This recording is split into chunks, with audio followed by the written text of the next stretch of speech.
So hello everyone and good evening सभी को। उम्मीद करता हूँ मेरी वॉइस प्रॉपर आ रही होगी सभी तक। तो आज हम लोग रहने वाला टॉपिक नंबर 7 और आज इस लेक्चर में हम लोग देखने वाले हैं prime minister, council of minister and governor, यानी कि प्लीज में आप एक और ऐड कर सकते हैं, दैट इज स्टेट एग्जीक्यूटिव। ये 4 टॉपिक्स खत्म करने वाले हैं और ये दोनों जो टॉपिक हैं, prime minister and council of minister यानी कि जो प्रधानमंत्री और मंत्रिपरिषद, ये पार्ट 5 के तहत आते हैं, भाग नंबर 5 संविधान में। और गवर्नर राज्यपाल और जो राज्य का एग्जीक्यूटिव है कार्यपालिका, ये पार्ट नंबर 6 यानी कि भाग नंबर 6 में आती है। थोड़ा सा मैं आपको क्लेरिफाई कर देता हूँ मैं बताना क्या चाह रहा हूँ। तो पार्ट हम लोगों ने कॉन्स्टिट्यूशन के देखे थे, पार्ट 1, 2, 3, 4 ऐसे करके, ठीक है। फिर पार्ट 5 में कल हम लोगों ने एंट्री मारी थी और जब एंट्री मारी थी तो मोदी जी आ गए थे, ठीक है। तो पार्ट 5 में जब हम आए थे, ठीक है, ऐसा लग रहा है मोदी जी बोल रहे हैं ब्रो कभी तेरे घर में ईडी भिजवाता हूँ मैं, ठीक है। तो पार्ट 5 की अगर बात करें तो ये यूनियन के बारे में बताता है, ठीक है, संघ के बारे में बताता है। और ये आर्टिकल कहाँ से कहाँ तक डील करते हैं तो 52 से हमने देखे थे। पहली बात हमने ये देखा था कि जो पार्ट नंबर 5 है कॉन्स्टिट्यूशन में, इसमें 5 चैप्टर्स हैं। इसमें टोटल कितने चैप्टर्स हैं? चैप्टर्स की अगर बात करें तो इसमें टोटल 5 चैप्टर हैं और इसमें से जो पहला चैप्टर है, पहले नंबर का चैप्टर, वो कल स्टार्ट किया था और वो पहले नंबर का चैप्टर है यूनियन एग्जीक्यूटिव, संघ की कार्यपालिका। मुझे ये चिंता नहीं करिए, आप तक आप तक एग्जीक्यूटिव नहीं आएगा, ठीक है। तो यूनियन एग्जीक्यूटिव की अगर बात करें तो आर्टिकल नंबर 52 से लेकर अनुच्छेद नंबर 52 से लेकर 78 तक के बीच में है। एक बताया था ना कल, तो कल हम लोगों ने कहाँ से कहाँ तक देख लिया था, 52 से लेकर 73 तक देख लिया था। आज स्टार्ट करेंगे 74 से। आप भूल जाओ गवर्नर, आप भूल जाओ स्टेट एग्जीक्यूटिव, भूल जाओ, ठीक है, अभी के लिए भूल जाओ, कुछ नहीं है, ठीक है। तो हम स्टार्ट क्या करने वाले हैं, आर्टिकल नंबर 74 से स्टार्ट करना है हमको, 78 तक जाना है, 74 से लेकर 78 तक जाना है, बस सिंपल। एक बार मैं देख लेता हूँ कि सारी चीज़ें प्रॉपर हैं कि नहीं। जय हिंद Raman rolling SSC warrior, okay जय हिंद। चलो तो स्टार्ट करते हैं फिर आर्टिकल नंबर 74 से, ठीक है। चलो हाँ, तो सबसे पहले ये हमारे प्राइम मिनिस्टर्स की लिस्ट है, वो बाद में देखेंगे, अभी हमारा उतना मैटर नहीं करता। तो सबसे पहले हमारा आर्टिकल नंबर 74 यानी कि अनुच्छेद नंबर 74, ये क्या बोलता है, council of ministers to aid and advise president. There shall be, अभी मैं यहाँ पे पढ़ देता हूँ, अभी क्लियरिफाई मैं आपको कर दूंगा आराम से। There shall be a council of ministers with the prime minister at the head to aid and advise the president who shall in the exercise of the functions act in accordance with such advice. इसका मतलब क्या है? इसका मतलब ये है कि राष्ट्रपति क्योंकि बढ़ा गए हैं तो वो खुद से कुछ काम कर नहीं सकते हैं, खुद से कोई डिसीजन ले नहीं सकते हैं, उनकी मानसिक क्षमता खत्म हो गई है, ये संविधान का मानना है। तो इसलिए हम एक काउंसिल ऑफ मिनिस्टर्स, एक काउंसिल ऑफ मिनिस्टर होना चाहिए, एक मंत्रिपरिषद होना चाहिए, जिसका कि मुखिया प्रधानमंत्री होना चाहिए और ये लोग मिलकर एडवाइस करेंगे प्रेसिडेंट, और ये जो प्रेसिडेंट है राष्ट्रपति, ये इन्हीं की सलाह पे ही काम करेगा, इन मंत्रिपरिषद की सलाह पे काम करेगा। और इस मंत्रिपरिषद का मुखिया कौन है? प्रधानमंत्री है।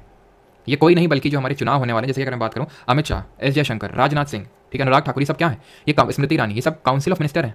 इनका मुखिया कौन है? मोदी जी। और ये लोग मिलकर क्या करते हैं? प्रेसिडेंट को एडवाइस करते हैं। तो प्रेसिडेंट एक तरह से खुद के डिस्क्रिप्शन में अपने मन से कोई काम नहीं करता है, इन्हीं की एडवाइस से ही सारे काम करता है। जितने काम आप सोच सकते हो सब कुछ, यहाँ तक कि कल मैंने आपको पार्डनिंग पावर बताया था आर्टिकल नंबर 72 में, क्षमा शक्ति राष्ट्रपति, वो भी इनकी एडवाइस पे करेगा। कहीं घूमने जाना है उनकी एडवाइस पे करेगा, ठीक है। तो सब कुछ इन्हीं की एडवाइस पे करेगा, यानी कि एक तरह से इनको कौन कंट्रोल कर रहा है? प्रेसिडेंट को। इसीलिए हम बोलते हैं कि इंडिया में प्रेसिडेंशियल फॉर्म ऑफ गवर्नमेंट नहीं है, वो यूएसए में है। क्यों? क्योंकि प्रेसिडेंशियल फॉर्म ऑफ गवर्नमेंट में मेन जो पावर्स होती हैं वो प्रेसिडेंट के पास होती हैं। बट यहाँ पे अगर हम देखें तो जो मेन पावर्स है वो प्रेसिडेंट के हाथ में नहीं है, बल्कि किसके हाथ में है? प्राइम मिनिस्टर के हाथ में एक्चुअल पावर्स हैं। एक्चुअल पावर्स किसके हाथ में है? एक्चुअल पावर है हमारे प्राइम मिनिस्टर के हाथ में। क्लियर? और इसीलिए ध्यान रखना कि जो प्रधानमंत्री होता है, प्राइम मिनिस्टर होता है, इसको हम बोलते हैं रियल हेड, रियल हेड, या फिर लैटिन लैंग्वेज में इसको हम बोल देते हैं डी फैक्टो हेड। ये इंपॉर्टेंट याद रखना, डी फैक्टो भी। और जो प्रेसिडेंट है, जो देश का राष्ट्रपति है, उसको हम बोल देते हैं नॉमिनल हेड, इसको हम बोल देते हैं नॉमिनल हेड, बस नाम का मुखिया है ये। कल देखे थे ना, आर्टिकल नंबर 52 बोला था that shall be a president of India. Article 53 क्या बोल रहा था? All the executive power of the union shall vest in the president, he is supreme commander of the defence forces. बिल्कुल सुप्रीम कमांडर डिफेंस फोर्सेस का, बिल्कुल ये देश का मुखिया, देश का अध्यक्ष, राष्ट्र का अध्यक्ष है। लेकिन एक्चुअल जो पावर है प्राइम मिनिस्टर के पास है। तभी हम बोलते हैं इंडिया में पार्लियामेंट्री फॉर्म ऑफ गवर्नमेंट है, और इसीलिए synonymously parliamentary form of government को prime ministerial form of government बोला जाता है। जैसे कि अगर मैं आपको एक एग्जांपल कोट करूं यूके का, दैट इज ब्रिटेन का, तो ब्रिटेन में हेड कौन है? रानी या राजा, इसीलिए वो रिपब्लिक नहीं है, पहली बात। दूसरी बात, वहां पे जैसे prime minister Rishi Sunak, actual power उनके पास है वहां पे भी parliamentary form of government, because हमने पार्लियामेंट्री फॉर्म ऑफ गवर्नमेंट यानी संसदीय प्रणाली यूके से ली, ब्रिटेन से ली है। तो वहाँ पे भी वही है, हमारे यहाँ पे भी वही है, यानी कि प्राइम मिनिस्टर ही हेड है। जहाँ पे भी पार्लियामेंट्री फॉर्म ऑफ गवर्नमेंट होती है, प्राइम मिनिस्टर के पास एक्चुअल पावर होती है, इसलिए इसको हम रियल हेड बोलते हैं। और इनको हम जैसे नॉमिनल हेड बोला, लैटिन में इनको डी ज्यूरे हेड बोलते हैं, ठीक है, डी ज्यूरे हेड। अब यहाँ पे क्या लिखा हुआ है? Provided that the president may require the council of minister to reconsider such advice either generally, ये सब जो लिखा हुआ है लंबा चौड़ा पैराग्राफ, इसका मतलब ये है कि क्या प्रेसिडेंट इस एडवाइस को लौटा सकता है? यानी प्राइम मिनिस्टर और काउंसिल ऑफ मिनिस्टर से क्या वो ये बोल सकता है कि भैया देख लो यार मजा नहीं आ रहा है इस एडवाइस पे? तो हाँ, वो एक बार बोल सकता है, कॉन्स्टिट्यूशन में लिखा हुआ एक बार बोल सकता है।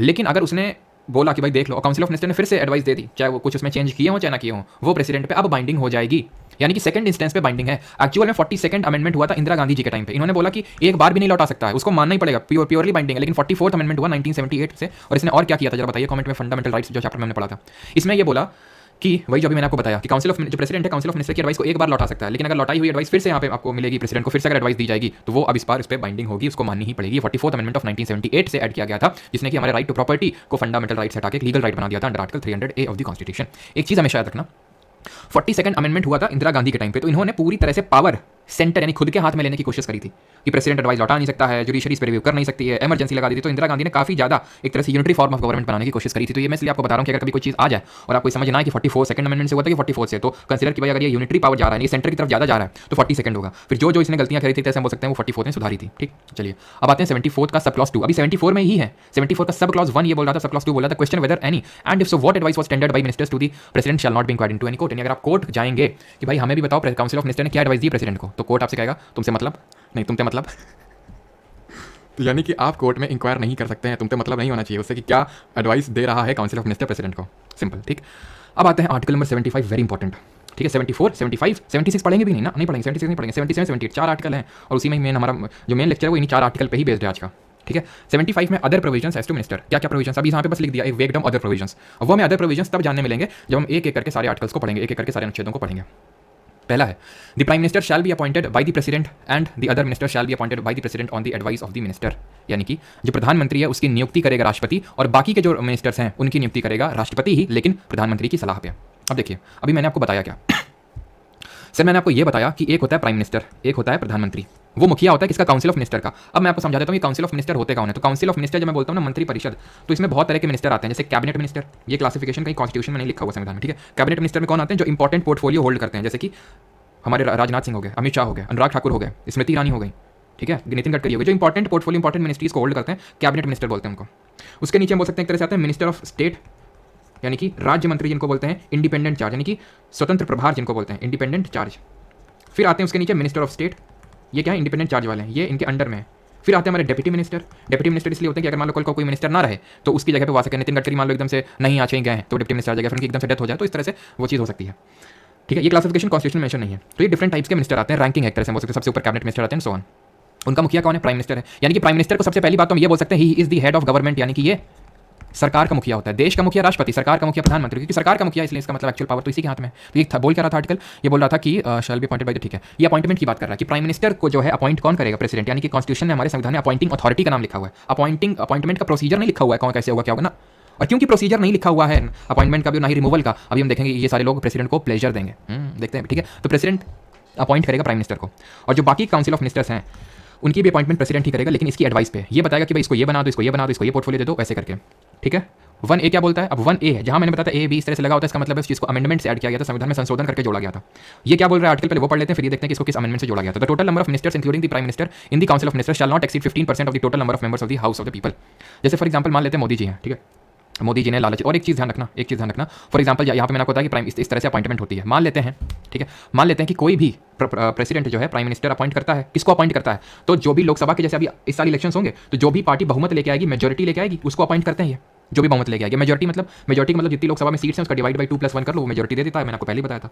फॉर एग्जांपल अगर मान लेते हैं कि ये कितना आएगा, लगभग आएगा, ठीक है, मान लेते हैं इतना 272 समथिंग, तो मान लेते हैं इतनी सीट कोई सिक्योर ना कर पाए, एक पार्टी, सिंगल पार्टी, तो फिर प्रेसिडेंट क्या करेंगे, तो प्रेसिडेंट ये करेंगे क्योंकि ये लोग क्या होते हैं, कोलिशन बना लेते हैं। ठीक है, कोलिशन मतलब जैसे कि चुनाव हुए, किसी को बहुमत नहीं मिला तो ये आपस में बोलेंगे, जैसे फॉर एग्जांपल मान लेते हैं कि बीजेपी को बहुमत नहीं मिला तो बाकी पार्टी से कुछ से बोलेगी अब हमारे पास मिल जाओ, तो ताकि ये हमारे बहुमत अचीव हो जाए।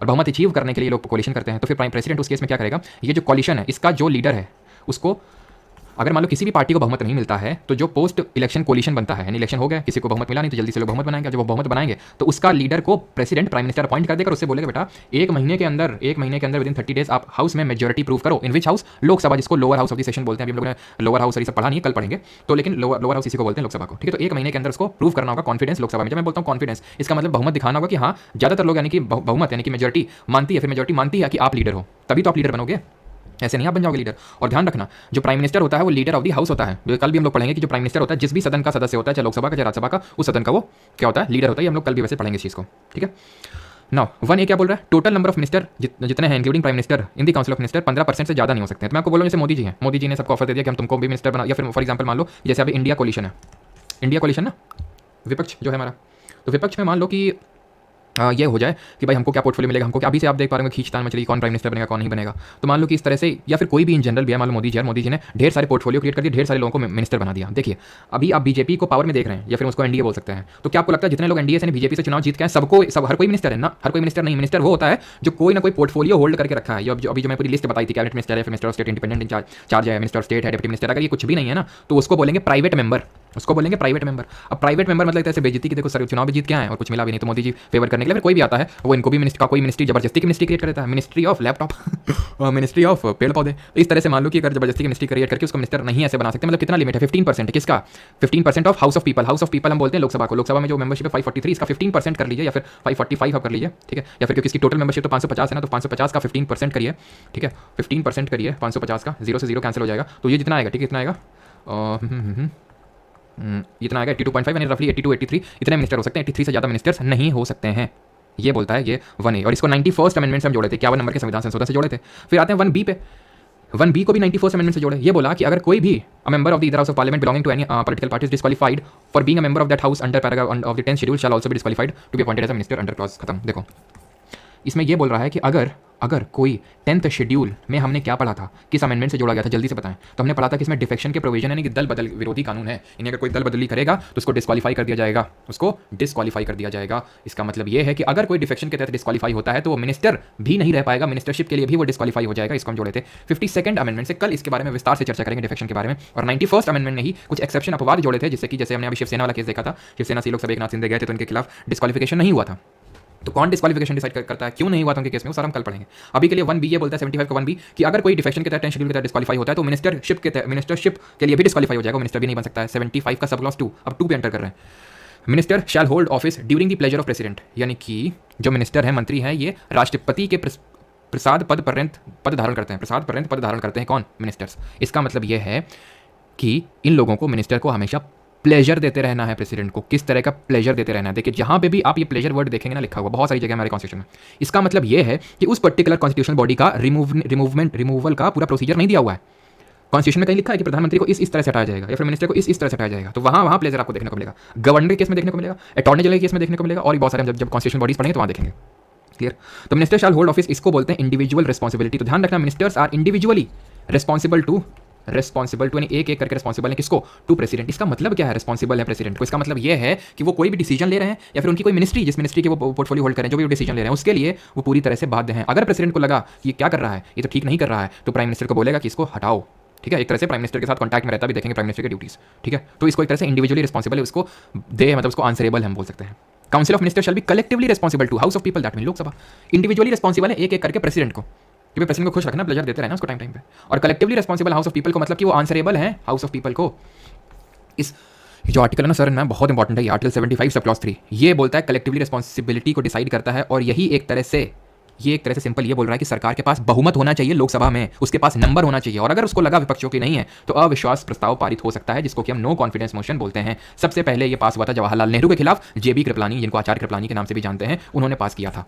अगर ये पास हो जाता है, नो कॉन्फिडेंस मोशन अगर पास हो जाता है हाउस में, पहली बात तो लोकसभा में ही पास हो सकता है, कल भी इसको पढ़ेंगे, तो सरकार गिर जाती का मतलब होता है कि प्राइम मिनिस्टर को कलेक्टिवली रिजाइन देना पड़ता है।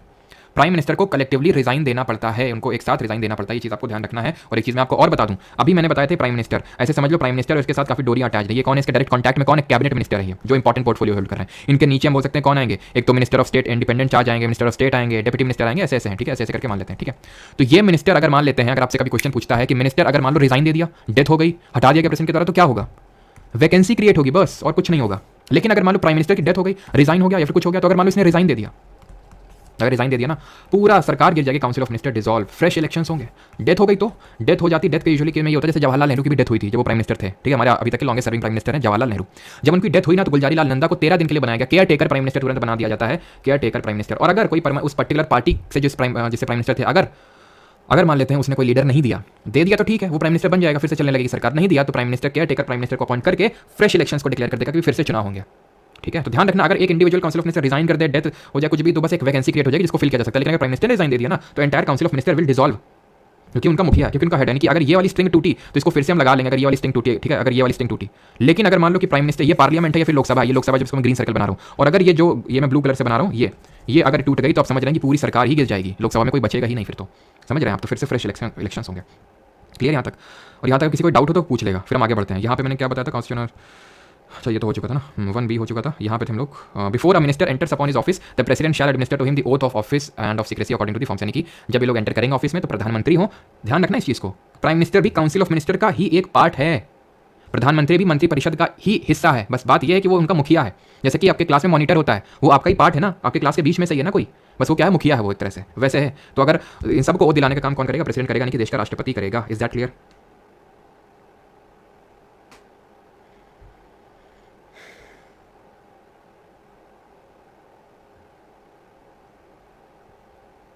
सर एक बार रिकैप कर दीजिए। रिकैप नहीं कर पाएंगे, कोई डाउट हो तो पूछ लो। रिकैप नहीं कर पाएंगे, रिकैप फिर लास्ट में करेंगे, ठीक है। अभी कोई डाउट हो तो पूछ लो, वो लास्ट में। डेथ पे मैंने बता दिया है, ठीक है। रिलेक्शन तुरंत नहीं होता है। अगर पार्टी कोई बोल देती है कि हमारा लीडर इसको अपॉइंट कर दो तो प्रेसिडेंट कर देता है, ठीक है। और अगर नहीं मान लो कि लीडर देते तो caretaker prime minister appoint करने के बाद प्रेसिडेंट तुरंत फ्रेश इलेक्शन अनाउंस कर देता है, ठीक है। सर किचन कैबिनेट क्या है? फिर किचन कैबिनेट होती है कि भाई कैबिनेट का भी कैबिनेट, मतलब कि उसमें से भी जो बहुत इंपॉर्टेंट मिनिस्टर है, जैसे प्रधानमंत्री मोदी जी के नजदीक कौन होंगे? अमित शाह होंगे, राजनाथ सिंह होंगे, नितिन गडकरी होंगे, ठीक है, एस जयशंकर होंगे। ये लोग किचन कैबिनेट बनाएंगे जहाँ पे प्रेसिडेंट एकदम ही सेंट्रल होता है। ये कहीं संविधान में लिखा नहीं हुआ है, ना ही इस पर कोई क्वेश्चन बनेगा आपसे, ठीक है। ये बस जनरल टर्म यूज़ करते हैं। चलिए आगे बढ़ते हैं। डिप्टी प्राइम मिनिस्टर भी होता है ना। डिप्टी प्राइम मिनिस्टर ऐसा कॉन्स्टिट्यूशन में कहीं नहीं लिखा हुआ, तो वो हमें पढ़ने की जरूरत नहीं है, ठीक है। डिप्टी प्राइम मिनिस्टर बस इसलिए होता है कि अगर मान लो और एक आप शैडो कैबिनेट भी सुनोगे, ठीक है। आप में से किसी ने पूछा नहीं, जैसे किचन कैबिनेट पूछा, हो सकता है शैडो कैबिनेट भी सुनो। शैडो कैबिनेट का मतलब होता है विपक्ष अपनी कैबिनेट बना के रखता है, एक तरह से समझ लो। जैसे मान लो अभी जो गवर्नमेंट है वो रिजाइन एक तरह से हट जाए, तो हम क्या मानेंगे कि भाई मोदी जी की जगह कौन ले लेंगे? राहुल गांधी ले लेंगे, ठीक है। और मान लेते हैं निर्मला सीतारमण की जगह चिदम्बरम ले लेंगे, ठीक है। इससे मान लेते हैं कि एस जयशंकर की जगह थरूर ले लेंगे। तो इस तरह से वो क्या है? Shadow cabinet. अगेन ये कहीं संविधान में लिखा नहीं हुआ है, ठीक है, तो याद करने की जरूरत नहीं है। Other provisions as to minister, minister who for any period of 6 consecutive months is not a member of either house of parliament shall at the expiration of that period cease to be minister। बड़ी complex line है, लेकिन है बड़ी simple क्या, और लेकिन है बड़ी इंपॉर्टेंट है। ये बात, ये लाइन बोल रही है कि कोई भी प्राइम मिनिस्टर बन सकता है या फिर कोई भी मिनिस्टर बन सकता है बिना हाउस का मेंबर हुए। लोकसभा का भी मेंबर नहीं है।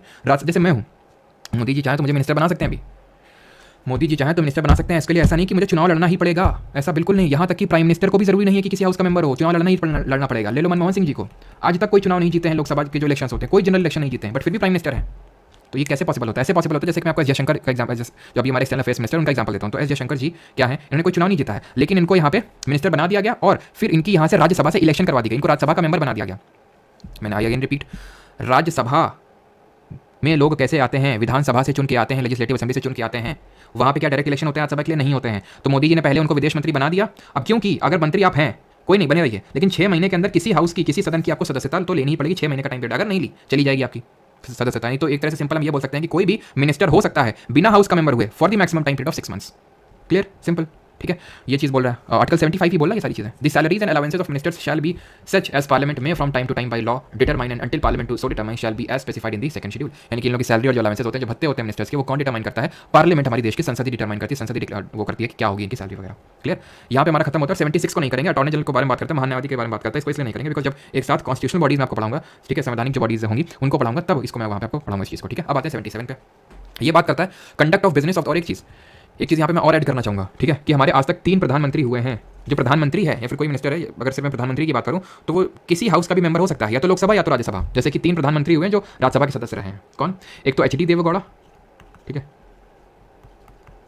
और हमारी रही इंदिरा गांधी, और तीसरे रहे हमारे मनमोहन सिंह। ये 3 प्रधानमंत्री रहे जो कि मनमोहन सिंह राज्यसभा के में मेंबर हैं, बाकी सब लोकसभा के, ठीक है। पर मनमोहन सिंह ने आज तक ये ध्यान रखना कि ये एकमात्र ऐसे प्रधानमंत्री जिन्होंने कोई चुनाव नहीं जीता है, ठीक है। लेकिन इसका मतलब ये नहीं है, ठीक है, मैं बता दूं कि मैं डिमीन करने के लिए बोला, Manmohan Singh is one of the best finance minister India has ever got till now, और आगे भी तक भी शायद इन जैसा मिले। 1991 में वो बात अलग है कि आप कांग्रेस पार्टी के पक्ष में विपक्ष में, डजंट मैटर, लेकिन आप इनको एडमायर करे बिना नहीं रह सकते, क्योंकि हाँ वो बात अलग है कि हाँ मौन रहते हैं वो सारी चीज़ें, लेकिन जरूरी नहीं कि हर कोई बोले, है कि नहीं। तो 1991 में जब इंडिया को फाइनेंशियल क्राइसिस झेलना पड़ा था, तो he was the finance minister जिन्होंने एलपीजी रिफॉर्म्स लाके इंडिया को इकोनॉमिक क्राइसिस से बाहर निकालने का काम किया था, मनमोहन सिंह जी ने, ठीक है। 76 नहीं करना, 77 पे आते हैं। Conduct of business of the government of India. All executive action of the government of India shall be express to be taken in the name of president. यानी कि एक तरह से ऑर्डर्स एंड इंस्ट्रूमेंट सब क्या है ये लिखा हुआ 77। तो 77 जो हमारा अनुच्छेद नंबर 77 है वो ये बोल रहा है कि अभी डाउट जो भी है ना अभी होल्ड कर लो, जब मैंने पूछा था तो आपने बोला नहीं, ठीक है, अभी होल्ड पे रख लो, फिर मैं आपको बताता हूँ, ठीक है। तो एक तरह से इसमें ये लिखा हुआ है कि जो मंत्रियों के बीच में जो काम होगा उसका बंटवारा किस तरह से होगा वो राष्ट्रपति डिसाइड करेंगे, और मंत्रिपरिषद के सभी कार्य राष्ट्रपति के नाम पे होंगे। जैसे कि आपके घर में डिसीजन मेकर आपके कौन होंगे? बाबा होंगे, दादा होंगे, इस तरह से, ठीक है। आपके घर में मान लो आपकी मम्मी है, पापा हैं, ठीक है, ठीक है, फॉर एग्जाम्पल आपके पापा हैं जो एक्चुअल में सारे काम करते हैं आपके घर के, ठीक है, लेकिन आपके बाबा के नाम पे सारी चीज़ें होती होंगी। कहने का मेरा मतलब ये है कि जो भी काम होता है एग्जीक्यूटिव का वो प्रेसिडेंट के नाम पे किया जाता है, प्रेसिडेंट के नाम पे किया जाता है, ठीक है। जिस तरह हमारे घर में जो हमारे दादाजी होते हैं, ठीक है, उनके नाम पे होता है, हमारे ग्रैंडफादर जी के नाम पे होता है, भले हमारे पापा सारे काम करते हो लेकिन उनके नाम पे किया जाता है, बस वही है ये। President shell make rules for the more convenient transaction of the business of the government of India and allocation among minister of the services. वही जो मैंने आपको बताया कि मंत्रियों के बीच में काम का बंटवारा किस तरह होगा वो राष्ट्रपति डिसाइड करेंगे, और ये है कि जो भी एग्जीक्यूटिव एक्शन होगा भारत सरकार का वो राष्ट्रपति के नाम पे होगा, वो क्लियर, ठीक है। और यहाँ पे एक चीज़, ठीक है, ये तो हो गया था, ये भत्ते वाला हो गया था हमारा कि भत्ता तक किसको मिलता, ठीक है, हो गया था। अभी आते हैं 78 पे, that is duties of prime minister as respect to the furnishing of information of president. यानी कि जो प्रधानमंत्री है उसकी यहाँ पे क्या दिए हुए हैं? कर्तव्य दिए हुए हैं, ठीक है। सॉरी, प्रधानमंत्री के कर्तव्य दिए हुए हैं, प्रधानमंत्री के कर्तव्य दिए हुए हैं यहाँ पे, इसको क्या क्या काम करना है, क्या काम करना है। It shall be the duty of the prime minister to communicate to the president all decisions of the council of minister relating to the administration of affairs of the union and proposals for legislation, to furnish such information relating to the administration of the affairs of union and proposals for legislation as the president may call for, and तीसरा, the president so inquires to submit for the consideration of the council of minister any matter on विच। एक सिर्फ मैं आपको diagram बनाता हूँ, सब कुछ clear हो जाएगा, कुछ आपको समझने में दिक्कत नहीं होगी और मुझे ज़्यादा किचकिच भी नहीं करनी पड़ेगी। समझ में आ गया ना आपको। ये डायग्राम क्या बोल रहा है, ये डायग्राम बोल रहा है कि prime minister is acting as a linkage between the council of minister and president, यानी प्रधानमंत्री, मंत्रिपरिषद और राष्ट्रपति के बीच में एक लिंकेज के तौर पे काम कर रहा है, यानी कि एक तरह से लिंच पिन के तौर पे काम कर रहा है। और इसीलिए ये बोला था कि PM is the lynch pin of government. किसने? नेहरू जी ने बोला था। ध्यान रखना इसको। लिंच पिन क्या होता है, जैसे आपने वो कभी जैसे वो होता है ना, जैसे कि ट्रैक्टर होता है, ट्रैक्टर में आपने कभी हल लगाया है, जब हल लगाते हैं तो पिन करके होती है, पिन होती है, उसको हटा देते हो तो उसी के थ्रू कनेक्ट होता है, ऐसे करके आपने लगाया हो। या फिर अगर आपने देखा हो जो बैलगाड़ी होती है, बैलगाड़ी का जो पहिया होता है वो इस तरह से लगा होता है, इसमें पिन लगी होती है, अगर वो पिन खुल जाएगी तो पहिया निकल जाएगा, है ना, उसको बोलते हैं लिंच पिन। यानी कि अगर ये हट जाएगा तो फिर पूरा गिर जाएगा सिस्टम, इस तरह से है। ठीक है, तो ये लिंकेज के तौर पर एक्ट कर रहा है प्रधानमंत्री, मंत्रिपरिषद और राष्ट्रपति के बीच। अब इनको एक करके समझा देता हूँ। To communicate to the president all decisions of the council of minister relating to the administration of affairs of union, यानी कि मंत्रिपरिषद ने अगर कोई डिसीजन लिया है तो राष्ट्रपति को बताना है, किसको? प्रधानमंत्री को, क्योंकि उसकी ड्यूटी है ये। To furnish such information relating to the administration of the affairs of union and proposal for legislation, the president may call for. राष्ट्रपति कुछ भी चीज़ को लेकर उससे कुछ पूछेगा एडमिनिस्ट्रेशन को लेकर कि हमें इन्फॉर्मेशन दो, तो उसको देनी पड़ेगी प्रधानमंत्री को। तीसरा, कि उस ऐसा कोई मान लो डिसीजन लिया है एक काउंसिल ऑफ मिनिस्टर ने और उसको बाकियों के बारे में नहीं पता है, बाकी काउंसिल ऑफ मिनिस्टर्स को उसके बारे में नहीं पता है, ठीक है, तो उसका काम बनता है कि भाई प्रेसिडेंट उससे बोलेगा कि ये सारी चीजें जो है उसके बारे में बताओ, ठीक है। यानी कि the president requires to submit for the consideration of the council of minister any matter on which decision has been taken by minister but which has not been considered by the council. Council को नहीं पता है, उसने ले लिया तो president बोलेगा कि वो क्या डिसीजन लिया, हमें बताओ, हम इन सबको बताएंगे। तो प्रधानमंत्री के जो कर्तव्य हैं उसको यहाँ पे लिखा गया है आर्टिकल नंबर 78 में, और ये होता है हमारा यहाँ पे खत्म। अब हमारा स्टार्ट होता है ये। अब देखना, इसको मैं 2 मिनट में उड़ा दूंगा इसको। गवर्नर और स्टेट एग्जीक्यूटिव 2 मिनट का खेल है, 2 मिनट या फिर इतना भी नहीं, 2। हाँ, ये तो 2 मिनट का ही है, ये तो 2 मिनट का है। यूनियन एग्जीक्यूटिव अब खत्म हुआ जाके, कल कर रहे थे, कल से स्टार्ट किए थे और अब जाके खत्म हुआ है, ठीक है। इसको 5 मिनट, 2 मिनट इसको लगेगा, ठीक है, 4 मिनट इसको लगेगा, 6 मिनट मान लो बस गिनती के। ये क्या बीजी नॉइज लिख रहे हो, स्पैम कर रहे हो, ब्लॉक होना है क्या बैकग्राउंड? अच्छा, बैकग्राउंड का नॉइज आ रहा है क्या? रुको।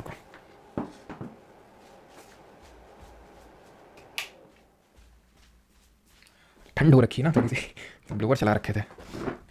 अब तो नहीं आ रहा है ना, पहले यार बताना चाहिए था, इतनी देर से बैकग्राउंड में डिस्टर्ब कर रहा है। 2 मिनट हो गया। अच्छा, अरे सर मुझे क्यों पड़ा, मुझे ये बीजी नॉइज लिख रहे थे ना, कोई दिक्कत नहीं सर ना, गुड, ओके ठीक। कब से बोल रहा था बीजी नॉइज का? सीधे लिखो कि बैकग्राउंड नॉइज आ रहा है, बीजी नॉइज। ये कोई व्हाट्सएप चैट चल रही है यहाँ पे, बीजी नॉइज और लिखोगे मैं समझ लूँगा। चूल्हा जला लिया, हाँ क्यों नहीं, चूल्हा जलाते हैं अंगीठी।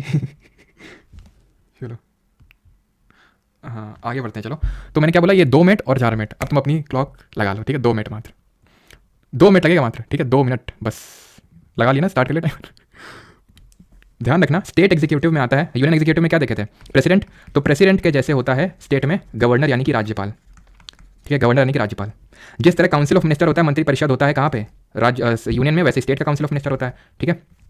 और कुछ नहीं, बस खत्म, बढ़े आगे, बस आ जाओ। आर्टिकल नंबर 74 है ना। और ध्यान रखना एक चीज़ कि जो स्टेट वाला है ना, स्टेट का जो एग्जीक्यूटिव है, स्टेट वाली कोई भी चीज़ होगी, हाई कोर्ट होगा, स्टेट का एग्जीक्यूटिव होगा, कुछ भी स्टेट वाला होगा ना, गवर्नर होगा, वो सब पार्ट 6 में, भाग नंबर 6 में, जो इसके बाद से शुरू होता है। पढ़ क्यों रहे हैं अभी यहाँ पे? क्योंकि समझना बहुत आसान होगा, इतना आसान होगा कि 2 मिनट में समझ लेंगे, ठीक है। जैसे कि आर्टिकल 74 बोलता है there shall be a council of minister to aid and advice of president, ठीक है। एक आर्टिकल है कौन सा, 163, जो बोलता है कि there shall be a council of minister to aid and advice the कौन?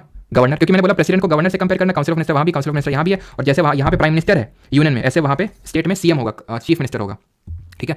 तो सिंपल, वैसे ही आपका ये क्या बोलता है, तो क्वेश्चन बताओ ये सब, तो मतलब एक तरह से मैंने क्या बताया था कि प्राइम मिनिस्टर जो है वो हेड ऑफ गवर्नमेंट होता है, उस तरह स्टेट में हेड ऑफ गवर्नमेंट कौन होगा? काउंसिल ऑफ मिनिस्टर का मुखिया कौन होगा? सीएम होगा, चीफ मिनिस्टर। वो किसको एडवाइस करेगा? गवर्नर को एडवाइस करेगा, बिकॉज यहाँ प्रेसिडेंट को हो रहा है। कुछ नहीं करना है, 89 जोड़ दो, वो मिल जाएगा। 75 क्या बोलता है? Other provisions as to minister, 89 जोड़ दो, कितना आएगा? 164। यहाँ पे कितना आएगा? 163। तो 163 बोलता है council of minister to aid and advice the governor. 164 क्या बोलता है? Other provisions as to minister, जिसमें यहाँ प्राइम मिनिस्टर की जगह चीफ मिनिस्टर है, प्रेसिडेंट की जगह गवर्नर है, और कुछ चेंज नहीं है, एक शब्द सेम है। अनुच्छेद 164 खोल के देख लेना, ठीक। ये 1A है ना, वहाँ पे भी ऐसे 1 है। किसका 1A होगा? इसमें 89 जोड़ना है। 164 का 1A यही सेम बात बोलता है, 164 का 1B सेम बात बोलता है, 2 3 4 5 6 सेम बात बोलते हैं, कुछ अलग नहीं है। 76 अटॉर्नी जनरल की बात करते हैं ना, पढ़े नहीं है, 89 जोड़ दो। 165 ये एडवोकेट जनरल की बात करता है, इस तरह से एडवोकेट जनरल होता है, जब हम पढ़ेंगे ना कॉन्स्टिट्यूशन बॉडी तो वहाँ पढ़ेंगे, ठीक है। 77 है ये, ठीक है। 77 किसकी बात करता है? कंडक्ट ऑफ बिजनेस की, कि बिजनेस यानी कि राष्ट्रपति डिसाइड करेगा कि कौन सा मंत्री कौन सा काम क्या करेगा, और राष्ट्रपति के नाम पे ही एग्जीक्यूटिव का काम होगा, सब संघ की कार्यपालिका का काम किया जाएगा। 89 जोड़ दो। 166 बोलता है आर्टिकल नंबर 166। 78 क्या है? कि ड्यूटीज ऑफ प्राइम मिनिस्टर, 89 जोड़ दो, कितना आएगा? 167। ये क्या बोलेगा? ड्यूटीज ऑफ चीफ मिनिस्टर, खत्म। खत्म हो गया 2 मिनट में, हो गया 2 मिनट में खत्म हो गया। यार बहुत अच्छा लग रहा है, क्या बात है, दिल गार्डन गार्डन हो रही है। बताओ, तो स्टेट खत्म हो गया, स्टेट एग्जीक्यूटिव।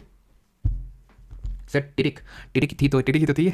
अब लिख के अलग से बताना पड़ेगा क्या? हाँ 74 में 89 जोड़ोगे, बस जोड़ दो, वही सेम चीज़ है। अब वो इतना तो काम तुम्हें खुद कर ही सकते हो, खत्म टाटा। लेकिन अब गवर्नर भी देख लेते हैं, लगे हाथ 3 मिनट लग गया। ओहो, चलो अगले बैच से मैं 3 मिनट बोला करूँगा। मुझे पता नहीं था ना।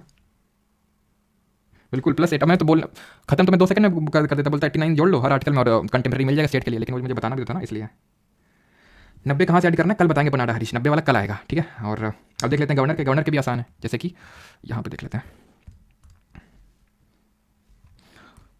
तो कल हम प्रेसिडेंट देखे थे, राष्ट्रपति, तो हमें पता है कि स्टेट में ऐसा ही गवर्नर होता है। बस अंतर क्या है, ये पार्ट 5 में, ये पार्ट 6 में। स्टेट की कोई भी चीज़ पार्ट 6 में ही होगी। इसके आर्टिकल कहाँ से चालू थे? इसके आर्टिकल अनुच्छेद 52 से चालू थे, 52 से। इसके कहाँ से चालू होंगे? 153 से चालू होंगे, ठीक है। तो आर्टिकल नंबर 52 है ना, 52 क्या बोला था? There shall be a president of India. आपको क्या करना है, आगे एक जोड़ना है और आगे एक जोड़ना है। कितना मिलेगा? 153, 153। क्या बोलेगा? There shall be a governor. Bharat का, सॉरी भारत का नहीं, राज्य, हर राज्य का एक हर राज्य का एक राज्यपाल होना चाहिए। There shall be a governor in each state. प्रत्येक राज्य में राज्यपाल होना चाहिए। There shall be a governor in each state. 53 क्या बोल रहा था? Executive power of the union shall vest in the president. यानी कि जो संघ की कार्यपालिका शक्ति है वो राष्ट्रपति में निहित होती है। एक आगे जोड़ो, एक आगे जोड़ो, कितना हो जाएगा? 154 हो जाएगा। क्या बोलेगा ये बोलेगा कि executive power of state shall vest in governor. राज्यपाल में निहित होगी, खत्म। राज्य का मुखिया कौन होगा? राज्य सरकार का एक तरह से राज्यपाल होगा। Is that clear? राज्य सरकार का मुखिया कौन होगा? राज्यपाल होगा। और एक चीज़ मैं आपको बता दूं, यहाँ पे हमने देखा था 75 में क्या देखा था? 75 में ये चीज़ देखा था कि एडवाइस लौटा सकता एक बार, और दोबारा एडवाइस लौटा दी अगर काउंसिल ऑफ मिनिस्टर ने प्रेसिडेंट को, तो वो मानना पड़ेगा, बाइंडिंग है। ये किसने ऐड किया था? 44th अमेंडमेंट ने। लेकिन ऐसा कोई बाउंडेशन गवर्नर को नहीं है, वो any number of times advice को लौटा सकता है to the council of minister और दैट पर्टिकुलर स्टेट। क्लियर? ठीक है। और अगर पूछेगा काउंसिल ऑफ मिनिस्टर कि क्यों नहीं अपना रहे हो, क्यों नहीं मान रहे हो, तो गवर्नर क्या बोलेगा? तुमसे मतलब। तो 52 में ठीक है, क्या हुआ? 153, 154 हमने देख लिया। अब आते हैं 155 पे। अच्छा 55 आर्टिकल क्या बोल रहा था? 54 क्या बोल रहा था? Election of president, electoral college क्या होगा, किस तरह से उसको मतलब कौन कौन उसके इलेक्शन में हिस्सा लेगा। 55 मैनर ऑफ इलेक्शन की इनडायरेक्ट इलेक्शन होता है, proportional representation plus single transferable vote होता है, यानी कि अनुपातिक प्रतिनिधित्व प्लस एकल संक्रमणी मत प्रणाली होती है, वो सब हमने देखा था, ठीक है। इसका एक्चुअल में इलेक्शन ही नहीं होता है, कोई इलेक्शन नहीं होता कि भाई चलो गवर्नर पद के इलेक्शन हो रहे हैं, होता ही नहीं। इसका अपॉइंटमेंट होता है। किस आर्टिकल में? 155। या तो ऐसे याद कर लो कि इसमें एक आगे एक और आगे एक जोड़ लो, या फिर ऐसे याद कर लो कि अब जोड़ने वाला काम खत्म हो गया यहाँ से, अब सीधे ये 55 और बस आगे एक जोड़ देना। ये क्या बोलेगा? ये अपॉइंटमेंट ऑफ गवर्नर बोलेगा। क्या बोलेगा? अपॉइंटमेंट ऑफ गवर्नर, यानी कि राज्यपाल की नियुक्ति के बारे में बात करते हैं। कौन करेगा राज्यपाल की नियुक्ति? देश का राष्ट्रपति करता है, प्रेसिडेंट करता है राज्यपाल की नियुक्ति। इसके बाद 56 आर्टिकल आया था। 56 क्या बोल रहा था? 56 बोल रहा था कि इसका टर्म कितना होगा, जिसका प्रेसिडेंट का 5 साल का था ना, बस इसमें भी एक जोड़ दो। यानी कि हमें शुरू में क्या करना था, आगे एक और मतलब पीछे एक और आगे एक जोड़ना था। अब यहाँ पे कुछ नहीं जोड़ना। 56 में भी, 55 में कुछ जोड़ा नहीं जोड़ा। 55 में क्या था? इलेक्शन था प्रेसिडेंट का, यहाँ पे अपॉइंटमेंट है। 56 में टर्म था प्रेसिडेंट का, 56 में टर्म है किसका? गवर्नर का। कितना है टर्म? टर्म ऑफ गवर्नर, राज्यपाल का कार्यकाल कितने साल का होगा? ये 5 साल का होगा। बट ध्यान रखना कि जो गवर्नर है वो, चलो अभी बाद में आपको बताऊंगा, ठीक है। 56 याद कर लिया। 57 में क्या था? 57 हमें नहीं पढ़ना है एक्चुअली, वो था कि कंडीशन फॉर री एलिजिबिलिटी, यानी कि कोई भी हमने देखा था president any number of time elect हो सकता है, हमने 57 में देखा था, बट वो हमें यहाँ पे नहीं देखना। 58 पे आते हैं, ठीक है। 58 में हमें क्या करना है? आगे एक जोड़ना है और आगे एक घटा देना है, ठीक है। जैसे 58 है ना, तो 158 माइनस 1 कितना आएगा? 157। हमने किया क्या? शुरू के 2 में क्या किया? आगे पीछे एक लगाया और आगे एक जोड़ दिया, ठीक है, किया। फिर बाद में कुछ नहीं किया, ठीक है, मतलब बस पीछे एक लगा दिया। अभी मैं दूसरा भी मेथड आपको बता दूंगा, अगर आपको ये समझने में दिक्कत हो रही है, मतलब याद करने में दिक्कत हो रही है, समझा तो मैं आपको रही हूँ, ठीक है, कि किस आर्टिकल में क्या लिखा हुआ है, और बाकी आपको समझने में प्रॉब्लम भी नहीं हो रही है, क्योंकि हमने कल ही प्रेसिडेंट पढ़ा है। और क्योंकि कल प्रेसिडेंट पढ़ा है इसलिए तो गवर्नर पढ़ा रहा हूँ मैं लाइन में नहीं पढ़ा रहा हूँ कि एक करके आर्टिकल, फिर परसों पता चला गवर्नर आ रहे हैं तब तक प्रेसिडेंट भूल गए, या मैं सारी चीज़ें रिलेट करके याद करनी है। अभी क्या मुझे इसमें टाइम लगा आपको? जो स्टेट एग्जीक्यूटिव मैंने आपको पढ़ाया 2 मिनट का लगा था, चाहूँ तो 2 लेक्चर ले सकता हूँ इसमें मैं, क्योंकि फिर से वही सेम चीज़ रटाऊंगा आपको। क्या मतलब उसका? ठीक है, अभी तो आप समझ गए। इसी तरह सिमिलरली कल प्रेसिडेंट समझाया तो आपके लिए समझने में कोई ज़्यादा दिक्कत नहीं होगी। जो जहाँ पे अंतर है वो मैं आपको बता दूंगा, आर्टिकल भी आपको याद हो गया।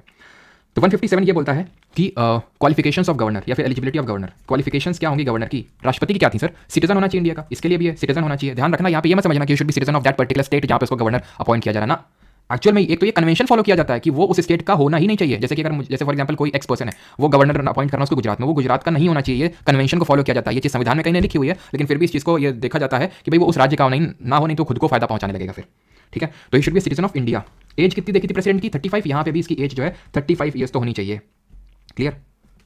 ठीक। और ये चीज़ ध्यान रखना, ये तो कन्वेंशन फॉलो करते हैं, लेकिन 7th अमेंडमेंट हुआ था कॉन्स्टिट्यूशन में, 7वां नंबर संविधान संशोधन हुआ था, जिससे कि क्या हुआ था? जिससे ये हुआ था कि हमारे कॉन्स्टिट्यूशन में इस चीज़ को जोड़ा गया था कि कोई भी एक से अधिक राज्य का राज्यपाल हो सकता है, यानी कि एनीवन कैन बी एक से एक से ज़्यादा फिर एक से अधिक स्टेट्स का गवर्नर हो सकता है, कोई भी व्यक्ति का गवर्नर हो सकता है, इसमें कोई लिमिट नहीं है, ठीक है, हो सकता है। ये 7th अमेंडमेंट ने चीज़ को ऐड किया था।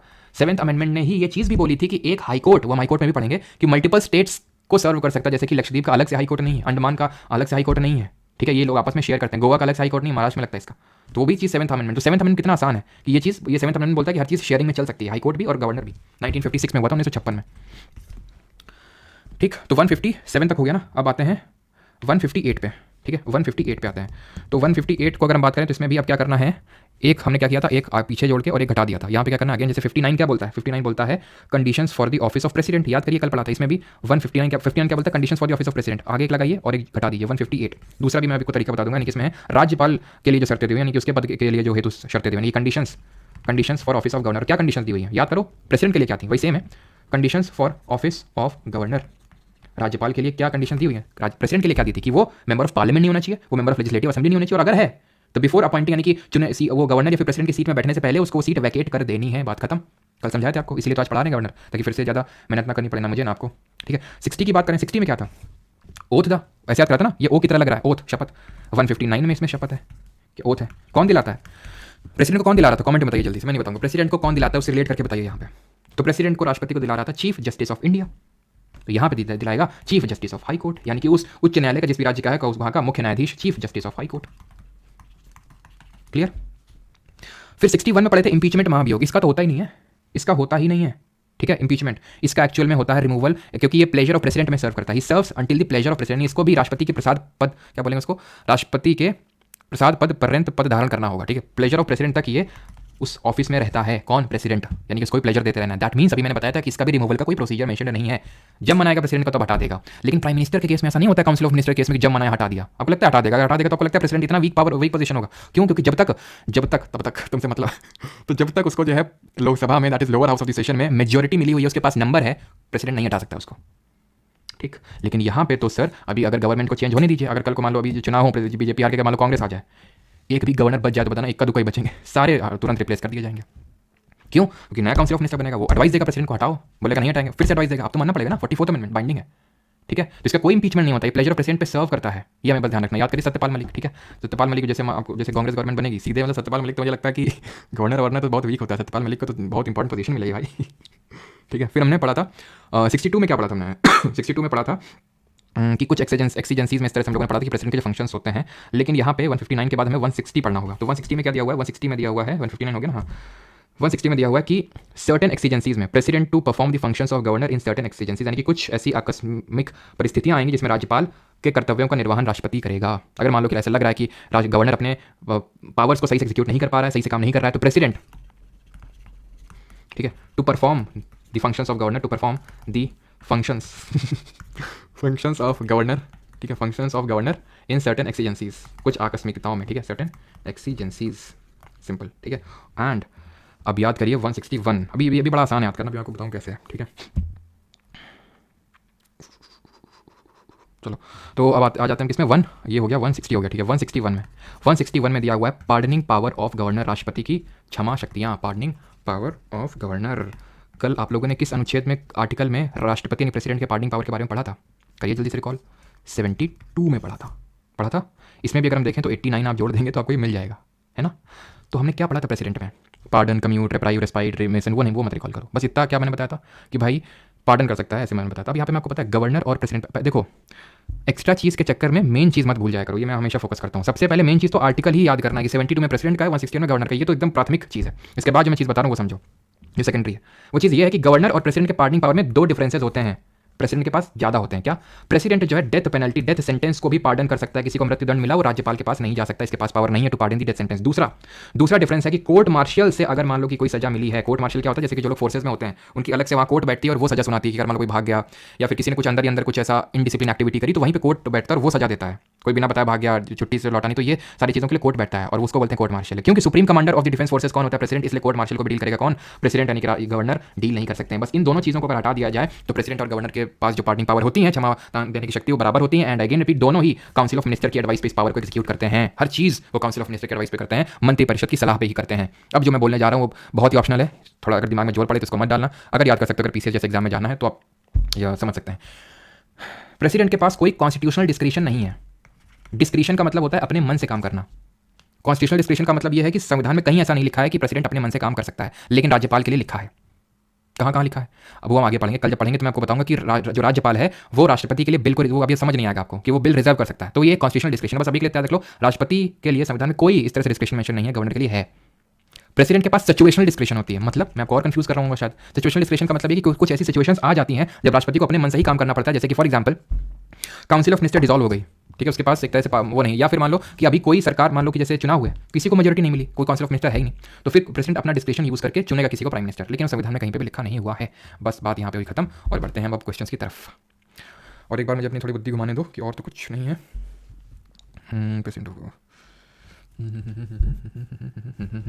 एक चीज़ मुझे आपको बतानी है, दैट इज कि आर्टिकल 75(1)(a) क्या बोल रहा था, 1A बोल रहा था कि 15%, बोल रहा था ना कि 15% लिमिट होती है मिनिस्टर्स पे।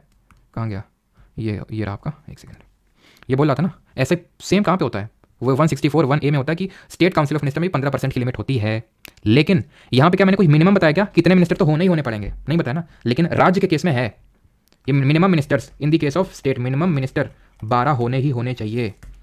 ये क्या था 15%, मैक्सिमम, इससे ज़्यादा नहीं हो सकते हैं, ये यूनियन में भी है स्टेट में भी है, लेकिन मिनिमम वाला क्राइटेरिया सिर्फ स्टेट में 12 का, यूनियन के केस में नहीं है। ये थोड़ी डीप सी चीज़ है, लिखी हुई कॉन्स्टिट्यूशन में, लेकिन अभी तक तो क्वेश्चन इस पर बना नहीं है, ठीक है। और कुछ मैं एक सेकंड रिकॉल करता हूँ अगर कुछ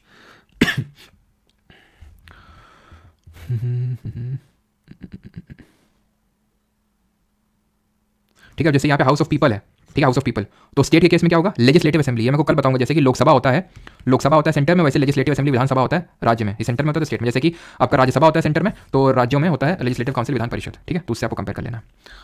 सेम चीज़ है यहाँ पे, सेम चीज़ है वहाँ पे भी, स्टेट में भी, अटॉर्नी जनरल भी सेम चीज़ है, कंडक्ट ऑफ बिजनेस, ठीक है, प्रेसिडेंट के नाम पे होगा, ठीक, सारी चीज़ें हो गई। तो अब बढ़ते हैं क्वेश्चंस की तरफ। थोड़ा सा ये प्रधानमंत्री भी देख लेते हैं, प्राइम मिनिस्टर्स को भी। यहाँ पे देखिए जवाहरलाल नेहरू सबसे 16 साल, और ये आपको दिख रहा होगा 286 दिन के लिए रहे, 16 साल 286 दिन, ठीक है, यानी कि सबसे लॉन्गेस्ट सर्विंग रहे। फिर अगर हम बात करें मनमोहन सिंह 10 साल के लिए रहे, ठीक है, मोदी जी भी कभी 10 साल भी पूरा हो जाएगा, इस साल 10 साल है ना, फिर अगर चुन लिए जाते हैं तो फिर से 15 साल। लेकिन अगर जवाहरलाल नेहरू को बीट करना है तो इसके बाद फिर से जो अभी चुनाव होंगे इसमें जीतना पड़ेगा मोदी जी को, फिर से जीत के फिर से इनको बनना पड़ेगा, तब नेहरू जी का रिकॉर्ड बीट कर पाएंगे। गुलजारी लाल नंदा देखो होगा क्या, इनकी डेथ हो गई, गुलजारी लाल नंदा को केयर टेकर बनाया गया 13 दिन के लिए, फिर परमानेंट आ गया लाल बहादुर शास्त्री को कांग्रेस ने बोल दिया, लेकिन इनकी फिर डेथ हो जाती है, 1 साल ही रह पाते हैं, 1 साल 216 दिन। तो इनकी डेथ हो जाती है तो अगेन गुलजारी लाल नंदा को बनाया जाता है फिर से 13 दिन के लिए, ठीक है, ये 13 मेरा रिश्ता, ठीक है, तो गुलजारी लाल नंदा, इसके बाद फिर से परमानेंट बन जाती है इंदिरा गांधी 11 साल के लिए, नेहरू जी 16 साल के लिए, मोदी जी यानी कि अगर फिर से बन गए तो कहीं ना कहीं अगर बनने के बाद 2-3 साल बाद रहे तो इंदिरा गांधी का रिकॉर्ड बीट कर देंगे। मोरारजी देसाई 2 साल 126 दिन, चौधरी चरण सिंह 170 दिन, शॉर्टेस्ट मतलब शॉर्टेस्ट वैसे अगर हम बात करें चौधरी चरण सिंह ऐसे हैं, वैसे तो 13 दिन गुलजारी लाल नंदा है, 13 दिन फिर से गुलजारी लाल नंदा, 13 दिन फिर 16 दिन अटल बिहारी वाजपेयी भी रहे, कहीं कहीं 13 दिन कहीं कहीं 16 दिन।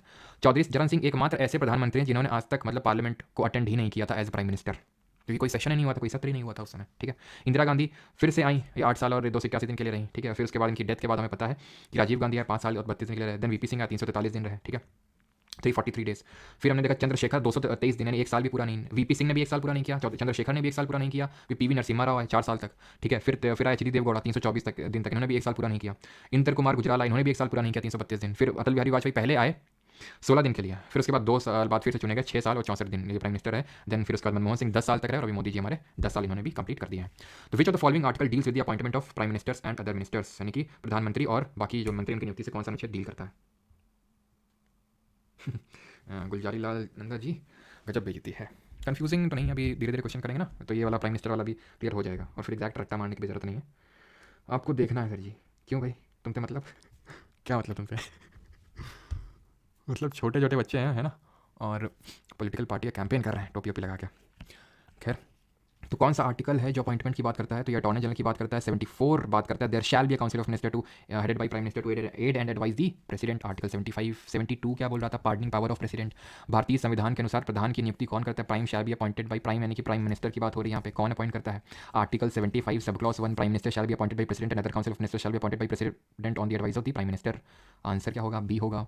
इन India prime minister remains in office so long as he enjoys the, क्या एंजॉय करता है, आर्म फोर्सेस का support, confidence in Rajya Sabha, confidence in Lok Sabha, option number C. क्यों, क्योंकि आर्टिकल नंबर 75 सब क्लॉज 3 बोलता है क्या, कि they shall be collective responsible, ठीक है, they shall be collectively responsible to the lower house of the session, यानी कि कलेक्टिव रिस्पॉन्सिबिलिटी को डिटरमाइन करता है। Question number 4, what is the true nature, और 75 सब क्लॉज 2 क्या बोलता है, individually responsible to president. What is the tenure of the prime minister, इसका कार्यकाल कितना होता है, coterminous with the tenure of Lok Sabha, कोटर्मिनस with the tenure of president, as long as enjoy the support of majority of Lok Sabha 5 years, तो इसका answer होगा 5 साल के लिए रहता है। 5th नंबर क्वेश्चन है the resignation of prime minister means the resignation of the whole cabinet. बिल्कुल बात सही, मैंने आपको बताया था अगर वो वाली डोर टूट गई, ठीक है, तो सारा पूरा कैबिनेट ढह जाएगा, पूरा काउंसिल ऑफ मिनिस्टर ढह जाएगा, सरकार गिर जाएगी, फिर से चुनाव होंगे। It is on advice of prime minister that the president summons and prorogues parliament. तो अभी मैंने ना तो आपको समन पढ़ाया ना तो प्रोरोग पढ़ाया है, कल पढ़ेंगे सारी चीज़ें हम लोगों ने, लेकिन ये बात भी सही है कि किसी की एडवाइस पे काम करता है, तो ये भी आंसर हो जाएगा बोथ 1 and 2। ठीक है, आगे बढ़ते हैं क्वेश्चन नंबर 6। तो which of the following circumstances the prime minister of India can not participate in voting on a no confidence motion. तो भैया जो हमारे प्रधानमंत्री, अच्छा क्वेश्चन है कि किस केस में अविश्वास प्रस्ताव में वोटिंग नहीं कर सकते हैं। अब मैं जान देखता हूँ, ठीक है आज मैं देखता हूँ कि मतलब कि क्या क्या सही आंसर आप कितने लोग देते हैं। अनुज मिश्रा सर, आईबी के लिए कोई सीरीज आईबी के लिए संडे को करते हैं, देखते हैं सैटरडे को अगर पॉसिबल हो पाता है तो सैटरडे को भी नहीं, संडे को तो हो गई, ठीक है, संडे को करेंगे आईबी के लिए, बिकॉज आप लोगों की डेट्स आ चुकी है और काफ़ी सरप्राइजिंग डेट आई है। सी आ रहा है आंसर, किसी का डी आ रहा है, सी आ रहा है, डी आ रहा है। देखिए इसका आंसर क्या होगा, सी आंसर होगा, ठीक है, मतलब अच्छा मतलब भी क्यों निकल रहा है बार बार। तो नो कॉन्फिडेंस मोशन की अगर बात करें तो ये मैंने आपको बताया, इसका मतलब होता है अविश्वास प्रस्ताव, और अगर ये पास हो गया, पारित हो गया, तो सरकार गिर जाती है। सरकार गिरती कहाँ पे, लोकसभा में, लोकसभा में बहुमत चाहिए होता है, इसीलिए लोकसभा में ही नो कॉन्फिडेंस मोशन आ सकता है। अभी मैंने नहीं पढ़ाया, कल मैं आपको पढ़ाऊंगा कि कोई भी किसी भी हाउस का मेंबर है वो सिर्फ उसी हाउस में ही वोटिंग कर सकता है, बोल वो किसी भी हाउस में सकता है, लेकिन वोटिंग सिर्फ उसी हाउस में कर सकता है जिसका मेंबर है। जैसे कि मनमोहन सिंह राज्यसभा के मेंबर थे, ठीक है, तो उनके खिलाफ अगर नो कॉन्फिडेंस मोशन आया होगा लोकसभा में तो वोटिंग नहीं कर पाए होंगे। क्यों? क्योंकि वोटिंग आप उसी हाउस में कर सकते हैं जिसके आप सदस्य हैं। तो नो कॉन्फिडेंस में प्राइम मिनिस्टर अपना खुद का बचाव नहीं कर सकता नो कॉन्फिडेंस मोशन के अगेंस्ट में वोट करके, अगर वो राज्यसभा का मेंबर है तो, क्योंकि वो सिर्फ लोकसभा में आ सकता है। Which article deal with the relationship between the president and the prime minister, बताइए कौन सा है, बनाए इस तरह से, पीएम, काउंसिल ऑफ मिनिस्टर, और यहाँ पे president, duties of prime minister, खत्म। 74 there shall be a council of minister, appointment यानी कि 75 अदर प्रोविजंस की बात करता है, और उसमें क्या चीज़ें हम लोगों ने देखी थी। Salary and allowances of prime minister of India is determined by. अच्छा मैं आपसे क्वेश्चन पूछता हूँ, ये प्राइम मिनिस्टर आपने देख लिया, ठीक है, यहाँ पे मैं गवर्नर लिखता हूँ, अब उत्तर बताना जरा इसका। तो इसका तो आंसर क्या होगा, पार्लियामेंट, और इसका क्या आंसर होगा, यानी the salary and allowances of governor of India, governor of a state determined by, इसका भी आंसर पार्लियामेंट ही होगा, क्योंकि गवर्नर हर स्टेट में तो डिफर कर सकता है, हर स्टेट में कल किसी स्टेट में तो इनकी सैलरी पार्लियामेंट डिसाइड करेगा। 9th, लेकिन ध्यान रखना राज्य की संचित निधि से इनका पैसा निकलता है, राज्यपालों की सैलरी का, थोड़ा कॉम्प्लेक्स है, डिसाइड पार्लियामेंट करेगा, देगा स्टेट सैलरी, लेकिन पेंशन भारत सरकार देगी। क्यों? क्योंकि मान लो यूपी में रहा, एमपी में रहा, केरल में रहा राज्यपाल, तो भैया कैसे डिसाइड होगा कि कौन इसको पेंशन देगा, तो हमारा बेचारा फिरेगा, तो राज्य केंद्र देगी इसको पेंशन, ठीक है, यानी कि भारत की संचित निधि से इसकी पेंशन निकलेगी, सैलरी लेकिन निकलेगी राज्य की संचित निधि से। Which of the following is और are true regarding the powers of prime minister of India. Prime minister allocates portfolios among the minister, बिल्कुल बात सही, प्राइम मिनिस्टर पोर्टफोलियो देता है कि तुम ये मिनिस्टर, तुम वो मिनिस्टर, और प्रेसिडेंट से बोलता है कि इनको अपॉइंट कर दो, इनको अपॉइंट कर दो। PM announces government policies on the floor of the house ना। अगर हम बात करें तो प्रेसिडेंट का काम होता है, प्रेसिडेंट जब ये मोशन ऑफ थैंक्स में एक तरह से गवर्नमेंट की पॉलिसीज बताता है, he can not advise the president to dismiss minister case, ये भी गलत होगा, लेकिन कंसिडरिंग कि यहाँ पे ये मोशन ऑफ थैंक्स की बात नहीं कर रहा होगा, ठीक है, क्योंकि गवर्नमेंट की पॉलिसीज प्राइम मिनिस्टर भी बता सकता है, तो ये आपको सही कंसीडर करना पड़ेगा, आंसर 1 and 2 होगा। क्यों? क्योंकि प्राइम मिनिस्टर जब बिल्कुल एडवाइस कर सकता है प्रेसिडेंट को कि ये हमारे कहे पे नहीं चल रहा है, इसको हटा दो तुरंत, बिल्कुल हटा देगा वो तुरंत, ठीक है। Which of the following is are true, PM is the chairman of planning commission. जो योजना आयोग होती है, आप में से कुछ लोगों को पता होगा, कुछ लोगों को नहीं पता होगा, तो हम आगे पढ़ेंगे योजना आयोग के बारे में, तो उसका चेयरमैन होता है, बात सही है, he is the principal channel of communication between, अभी देखा था ये कौन सा आर्टिकल बोलता है, जल्दी से बताइए, 78 बोलता है। He advises the president with regard to the appointment of chairman of UPSC, तो he advises the prime president, ठीक है, ये भी तो आंसर क्या होगा, बिकॉज वो एडवाइस सारे मैटर्स में देगा, बिकॉज वो council of minister, D all of the above. Who exercises the actual executive power under the parliamentary form of government, यानी कि संसदीय शासन प्रणाली के अंतर्गत वास्तविक कार्यकारी शक्ति का प्रयोग कौन करता है, यानी कि एक्चुअल हेड कौन होता है। एक होता है ना, हमको बताया था डी जीरो डी फैक्टो, तो आप पूछा डी फैक्टो हेड कौन होता है। तो de facto head prime minister होगा, ठीक है, ये होता है डी जीरो हेड, यानी कि नॉमिनल हेड, और ये नॉमिनल क्या पूछ रहा है, एक्चुअल है ना, मतलब रियल हेड पूछा है, तो रियल हेड होता है प्राइम मिनिस्टर, ठीक है। अगला क्वेश्चन कहिए। बिल्कुल, तो वास्तविक शक्ति प्रधानमंत्री के पास। Among the following served as the shortest prime minister of India, सबसे कम सीजीएल 27 जुलाई 2023, तो सबसे शॉर्टेस्ट प्राइम मिनिस्टर कौन रहा, बताइए जल्दी से। तो सबसे शॉर्टेस्ट टाइम पे रहे थे चंद्रशेखर जी। वैसे तो हमने देखा था एक सेकंड, ठीक है, हमने देखा था गुलजारी लाल नंदा 13 दिन के लिए रहते, फिर 13 दिन के लिए, अटल बिहारी वाजपेयी 16 दिन के लिए रहे, लेकिन वो तो ऑप्शन में नहीं है। चौधरी चरण सिंह ऑप्शन में तो वो भी मार कर देते, लेकिन वो सारे ऑप्शन में नहीं है, तो उसके बाद चंद्रशेखर आई थिंक 277 डेज तक ही रहते, ठीक है। ये 320 कुछ दिन तक रहते हैं, एच डी देवेगौड़ा कर्नाटक से, और चौधरी चरण सिंह एक ऐसे थे जिन्होंने कभी पार्लियामेंट फेस ही नहीं करी थी। Who was the first women to become the prime minister of a country, answer बताइए जल्दी से, किसी देश की प्रधानमंत्री बनने वाली पहली महिला कौन थी। Option number C Indira Gandhi, answer नहीं होगा, क्या आंसर होगा, आंसर होगा श्री मावो बंडारानिके, जो कि श्रीलंका की पहली महिला प्रधानमंत्री बनी थी और पूरे विश्व की पहली महिला प्रधानमंत्री। अभी फ्रांस का जो प्रधानमंत्री बना वो एक गे है, आपको पता है। First Indian prime minister to resign from office, अभी कल ही मतलब अनाउंस हुआ है। पद से इस्तीफा देने वाले पहले प्रधानमंत्री कौन थे, ये थे हमारे मोरारजी देसाई जी, जिन्होंने पद से अपने इस्तीफा दे दिया था। 16th who has served maximum time as the prime minister, सबसे ज़्यादा बार कौन प्रधानमंत्री रहा है, तुमने देखा था जवाहरलाल नेहरू रहे हैं 16 साल तक। Who among the following became prime minister of India without became a union cabinet minister, यानी कि बिना यूनियन का कैबिनेट मिनिस्टर बने हुए प्रधानमंत्री बन गए थे। Chaudhary Charan Singh, H D Gujral, H D Deve Gowda या फिर मोरारजी देसाई। सही आंसर होगा यहाँ पे ऑप्शन नंबर सी, ये बिना यूनियन कैबिनेट मिनिस्टर बने हुए एच डी देवेगौड़ा प्रधानमंत्री बन गए थे। 18th एसएससी जूनियर इंजीनियर 11 अक्टूबर 2023 से क्वेश्चन है। Who among the following mention that the collective responsibility can be achieved only through the instrumentality of prime minister, किसने बोला था ये। कि कलेक्टिव रिस्पॉन्सिबिलिटी यानी कि सामूहिक उत्तरदायित्व तो केवल प्रधानमंत्री के माध्यम से प्राप्त किया जा सकता है, अम्बेडकर जी ने बोला था। ठीक है, लिंच पिन किसने बोला था? लिंच पिन बोला था नेहरू जी ने। ठीक है, 19th which of the following prime minister has served as a term of 13 days, 13 दिन का। तो गुलजारी लाल नंदा तो है नहीं, आंसर क्या होगा? अटल बिहारी वाजपेयी, MTS 2019। ठीक है, who hoist the national flag at the red fort on independence day? Independence day कब मनाते हैं? 15 अगस्त को। अभी कुछ दिन में क्या होगा? 26 जनवरी यानी कि रिपब्लिक डे, गणतंत्र दिवस। हम क्यों मनाते हैं जरा बताइए रिपब्लिक डे? इंडिपेंडेंस डे को फ्लैग को क्या किया जाता है? हॉइस्ट किया जाता है, यानी कैसे धीरे धीरे धीरे धीरे धीरे ऊपर झंडा चढ़ता है हमारा। रिपब्लिक डे में क्या किया जाता है? झंडे को अनफोल्ड किया जाता है, ऐसे वो फूल लपटे रहते हैं, उसको अनफोल्ड खोला जाता है। ठीक है, इंडिपेंडेंस डे को जो फ्लैग हॉइस्टिंग है ये हमारा एक तरह से ब्रिटिश रूल का अंत और इंडियन गवर्नमेंट इंडियन इंडिपेंडेंस को इंडिकेट करता है। ठीक, और ये चीज़ हमारे कॉन्स्टिट्यूशन के एडॉप्शन, संविधान सॉरी कॉन्स्टिट्यूशन के एनफोर्समेंट यानी संविधान जो लागू हुआ था उसको इंडिकेट करता है। ये वाली जो एक्टिविटी है ये करते हैं प्रधानमंत्री। ये वाली जो एक्टिविटी है प्रधानमंत्री करते हैं लाल किले में। ये वाली जो एक्टिविटी है फ्लैग को अनफर्ल करने की, ये करते हैं प्रेसिडेंट, राष्ट्रपति। और ये कहाँ करते हैं? ये करते हैं जो पहले राजपथ होता था बट अभी क्या है? कर्तव्य पथ। कर्तव्य पथ में ये एक्टिविटी करते हैं। तो ये डिफरेंसेस पता होने चाहिए। CGL 2022 में भी क्वेश्चन पूछा गया। The real executive power is vested in the council of minister with dash as its head. तो रियल एग्जीक्यूटिव पावर की अगर बात करें तो real head de facto head prime minister होगा। एक्स ऑफिशियल चेयरमैन कौन होता है? नीति आयोग का। ये भी प्राइम मिनिस्टर होता है। जैसे प्लानिंग कमीशन योजना आयोग होता है तो वैसे हमारा नीति आयोग होता है, तो उसका भी हम आगे पढ़ेंगे, इसलिए मैं ज़्यादा इस पर डीप में नहीं बता रहा हूँ। Not correct about prime minister यानी कि प्रधानमंत्री के बारे में कौन सा सही नहीं है, ये आपसे क्वेश्चन पूछ रहा है। ऑप्शंस आपके सर सामने हैं और ऑप्शंस हैं क्या? भारत के प्रधानमंत्री के बारे में कौन सही नहीं? He is the head of the government, सही है। He is the leader of the majority party in the Lok Sabha. He can be removed if no confidence is pass by both the houses of parliament within. Sir no confidence दोनों houses से pass ही नहीं होता है, खत्म बात। अविश्वास प्रस्ताव दो हाउसेस से क्या सिर्फ लोकसभा में ही आ सकता है, गलत हो गया। अब आते हैं मंत्री परिषद पे। ठीक, union of council of minister. चलिए, तो यूनियन काउंसिल ऑफ मिनिस्टर का पहला क्वेश्चन हमारे पास ये रहा, नहीं ये रहा। Which of the following given article of the constitution of India mentions the following? There shall be council of minister. बताइए किसमें है? मणि प्रसाद बर्नवाल, मनीष शर्मा, आदित्य ओम, आकांक्षा, JK रॉलिंग, मुन्ना, सभी का सही है।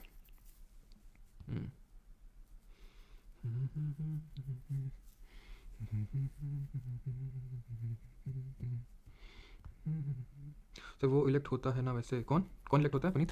पुनीत लॉर्ड पुनीत हो क्या? तो चलो, तो there shall be a council of minister कौन बोलता है? आर्टिकल नंबर 74 सब क्लॉज 1 बोलता है। ठीक है, there shall be a council of minister. Union council of minister consist of, तो कौन कौन होता है यूनियन काउंसिल ऑफ मिनिस्टर में? और ये 74 सब क्लॉज 2 क्या बोलता है कि जो भी एडवाइस मिलेगी प्रेसिडेंट को that is not answerable in the court, यानी कोर्ट में आप पूछ नहीं सकते हैं कि क्या एडवाइस मिली। ठीक है, चलो, union council of minister consist of, तो इसमें कौन कौन होता है? Union council of minister cabinet minister होता है, minister of state, deputy minister, सब होता है। ठीक है, option number A. The council of minister collectively responsible, तो इंडिविजुअली रिस्पॉन्सिबल है प्रेसिडेंट को, यानी कि राष्ट्रपति को, कलेक्टिवली है लोकसभा का, option number C. Which of the following provisions of the constitution deals with the appointment and dismissal of the council of minister? Dismissal से कौन डील करता है? डिसमिसल से डील करता है कौन कौन कौन कौन कौन? 75 का सब क्लॉज 1 बोलता है कि अपॉइंटमेंट कौन करेगा? प्रेसिडेंट करेगा। डिसमिसल कैसे? डिसमिसल ऐसे है कि 75 सब क्लॉज 3 ये बोलता है कि they are collectively responsible to the lower house of the session that is Lok Sabha. तो अगर वहाँ पे बहुमत नहीं है और नो कॉन्फिडेंस मोशन पास हो गया, विश्वास प्रस्ताव, तो इनको रिजाइन देना पड़ेगा। अगला question, the total number of ministers including the chief minister in the council of minister in state shall not exceed कितना? CGL 18 जुलाई 2023, एकदम लेटेस्ट क्वेश्चन। तो क्या है, मतलब कितना एक्सीड नहीं हो सकता है? तो हमने देखा था 15%। और किस अमेंडमेंट से किया गया था? किस आर्टिकल में? 75(1) सब क्लॉज ए। ठीक है, जो बात करता है कि 91st अमेंडमेंट से जोड़ा गया था। 75 सब क्लॉज 1B जो कि 91st अमेंडमेंट से जोड़ा गया था। इसमें क्या जरा जल्दी से बताएंगे? 30। How many ministers can be included in the council of minister of the union? तो कितने हो सकते हैं? तो हो सकते हैं 15% मैक्सिमम टोटल। किसका 15%? House of people and Lok Sabha का। ध्यान रखना कि जो दिल्ली है, दिल्ली के केस में ये 15% नहीं है, सिर्फ 10% है, 10% है। दिल्ली के केस में 10% है। क्या 10% है? कि 10% जो वहाँ के लेजिस्लेटिव असेंबली, क्योंकि हमें पता है कि 2 ही हमारे केंद्र शासित प्रदेश है जहाँ पे विधानसभा है, एक तो दिल्ली और पुडुचेरी। तो 10% से ज़्यादा मिनिस्टर नहीं हो सकते हैं। और 75(1)B में डिफेक्शन के बारे में दिया हुआ है कि अगर कोई डिफेक्शन के ग्राउंड में 10 शेड्यूल के तहत डिस्क्वालीफाई होता है तो मिनिस्टरशिप से भी वो डिस्क्वालीफाई हो जाएगा। The council of minister of central government comes into existence only after. कब एग्जिस्टेंस में आएगी भाई? जब, बताइए जरा जल्दी से, कब एग्जिस्टेंस में आएगी? बिल्कुल सही है। राधा ओझा, ऋषि यादव, सृष्टि अग्रवाल, सुरभि मिश्रा इन्फॉर्मेशन, मनीष यादव, सोनू सिंह, अनुष्का गोयल, डी सही है। बिल्कुल सही है। कुमारी अनया। चलो, तो अगर हम बात करें तो सही आंसर क्या होगा? जब तक प्राइम मिनिस्टर नहीं आएगा एग्जिस्टेंस पे तब तक ये लोग एग्जिस्टेंस में नहीं आएंगे। ठीक है, 32। कौन चेयरशिप करता है काउंसिल ऑफ मिनिस्टर की मीटिंग की? कौन करेगा? सिंपल, प्राइम मिनिस्टर करेगा, क्योंकि वो उनका हेड है, वो उनका मुखिया है, वो हेड ऑफ गवर्नमेंट है। ग्रीन मिनिस्ट्री किसको बोलेंगे? तो ग्रीन मिनिस्ट्री हम बोलेंगे simple environment and forest ministry को। ठीक है, ये सब फर्स्ट है यार, ये हम लोग देख चुके हैं। पहला कानून मंत्री कौन था? अम्बेडकर जी थे। पहला विदेश मंत्री कौन था? नेहरू जी थे।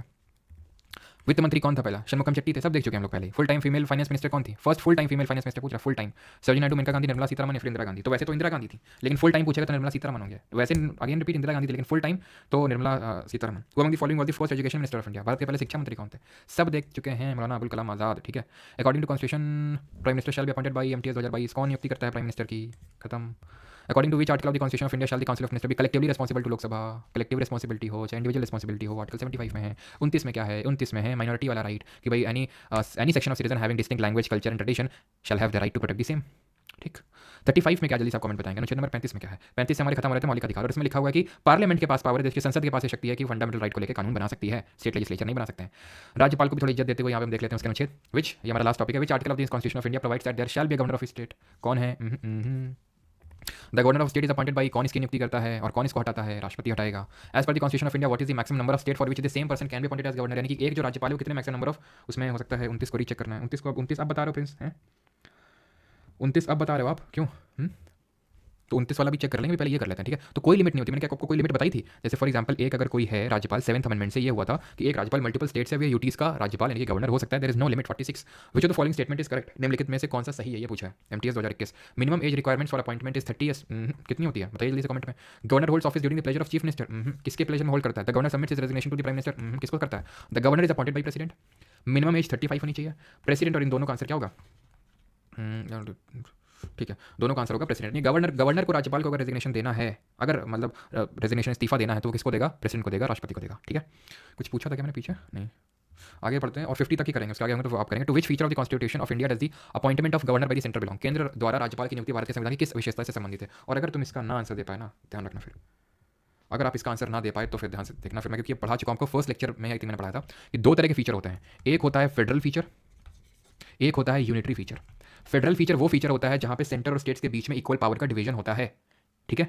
यूनिटरी में वो होता है जहां पे सेंटर के पास ज्यादा पावर जा रहे हो। और हमने यूनिटरी फीचर्स ऑफ दी जो हमारे कॉन्स्टिट्यूशन में वो ज्यादातर फीचर्स हमने किस कंट्री के कॉन्स्टिट्यूशन से लिए आप बताएंगे? आंसर इसका होगा यूनिटरी फीचर, क्योंकि अपॉइंटमेंट और ये जो पर्टिकुलर चीज है कि appointment of governor by the centre in the state, ये कहां से लिया है? ये सारी चीजें चाहे ये हो, चाहे रेजिडुअरी लिस्ट हो, residuary list shall vest with the centre, ये सारी चीजें हमने कनाडा से ली है। सी से सेंटर, सी से कनाडा। ऑफिस ऑफ गवर्नर कहां से लिया है? Appointment of governor in the states by the centre, ये लिया है कनाडा से। लेकिन ऑफिस ऑफ गवर्नर राज्यपाल का एक पद होगा, ये कहां से लिया है? ये हमने वहीं से लिया जहां से हमने संविधान का अपना मूल ढांचा लिया, ज्यादातर चीजें हमने वहां से लिया, that is government of India act 1935, 1935 का जो एक्ट है। तो चीज मैं बहुत अच्छे से आपको समझा चुका हूं कि कौन सा फेडरल फीचर होगा, कौन सा यूनिटरी फीचर होगा। सीपीओ 2023 में देख लिए, पूछ लिया गया 5 अक्टूबर को मॉर्निंग वाली शिफ्ट में। Who has the power to recommend the dismissal of the state government and suspension और dissolution of the state assembly?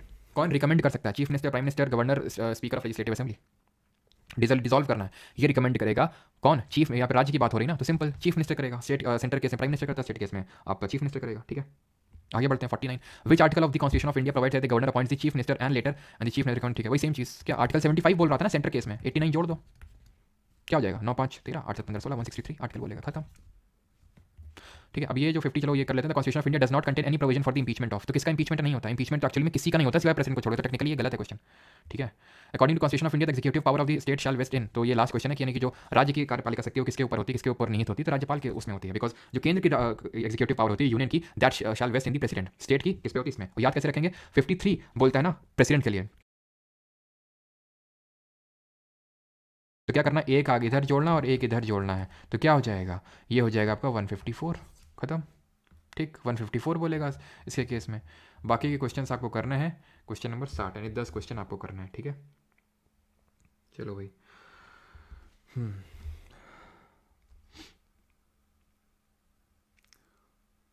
अब जिसके जो डाउट होंगे तो पूछ लेगा।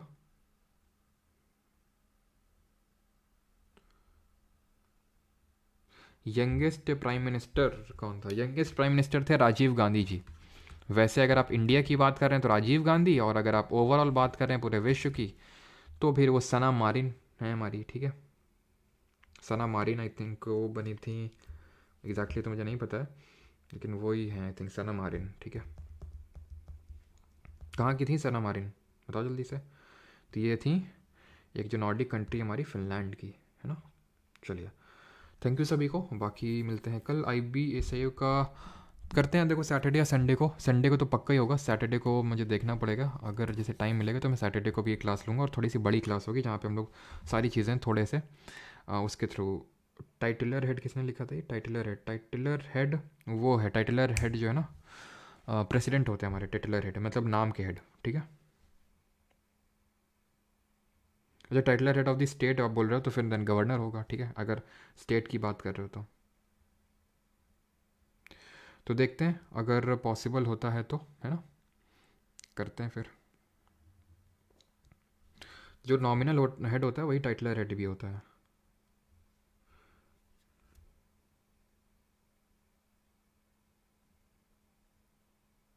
ज़ीरो कॉल क्या होता है वो देखेंगे कल, ठीक है? ज़ीरो आवर होता है, उसको बोलते हैं ज़ीरो आवर, जहाँ पे agenda of the day decide किया जाता है, वो क्वेश्चन आवर के बाद होता है, प्रश्नकाल के बाद। 17 को पेपर है, हाँ मतलब काफ़ी जल्दी डेट दे दिया इन लोगों ने, तो कोई नहीं। थर्सडे 11, फ्राइडे 12, सैटरडे 13, तो सैटरडे को ये थिंक करना पड़ेगा फिर ना। देख लिया भैया अर्पित, सारा आज थोड़ा डिस्ट्रैक्टेड लग रहा है हमें, तुम डिस्ट्रैक्टेड लग रहे हो है। उतनी देर से स्पैम किए पड़े हैं, जब तक टाइम आउट ना करो तब तक दिल को शांति नहीं मिलती है। सीधे बोल दिया करो सर टाइम आउट कर दो।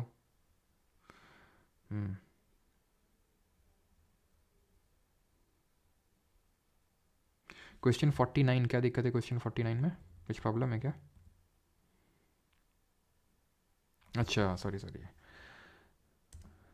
164 होगा ना, 75 में 89 जोड़ेंगे तो 164। ओके ठीक।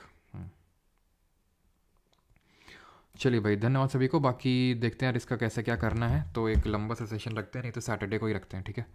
सैटरडे को ही प्लान करते हैं, मैं बता दूंगा आपको, है ना?